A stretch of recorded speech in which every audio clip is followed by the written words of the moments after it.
ఓవరాల్గా ఏంటంటారు, గతంలో మీరు చూసారు జగన్మోహన్ రెడ్డి గారు గత 5 సంవత్సరాల్లో విద్యా వ్యవస్థని కావచ్చు, వైద్య వ్యవస్థని కావచ్చు, డెవలప్మెంట్ విషయమే కావచ్చు ఏ విధంగా తీసుకెళ్లారు, అసలు వీళ్ళు వచ్చిన తర్వాత ఏ విధంగా ఉంది? వీళ్ళు వచ్చాక పబ్లిసిటీ, ప్రజలు ఎవరన్నా వైఎస్ఆర్ కాంగ్రెస్ పార్టీకి మద్దతు ఉండోళ్ళ మీద కేసులు కట్టడం, అది తప్పితే చూడండి అక్కడ దారుణాలు, మర్డర్లు, కేసులు, మానభంగాలు. చూడండి నిన్న ఏలుగుపాలెంలో ఒక ఆమెని మానభంగం చంపితే ఇంతవరకు దాని మీద ఏమీ లేదండి. ఎక్కడ చూసినా దాడులు తప్పితే ఇవాళ ఏందండి వీళ్ళు చేసేది? అదే పరిపాలన రోజు జగన్మోహన్ రెడ్డి గారు చేస్తే మీరు అసలు ఉండబోయారా?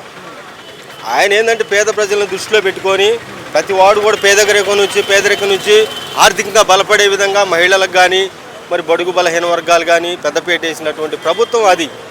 వాళ్ళు ఏంటంటే వీళ్ళంతా బడా సీట్లే సంపాదించుకోవటం, ఎక్కడ పట్టినా మట్టి కానీ ఇసుక కానీ అన్నీ దందాలే, భూదందాలే.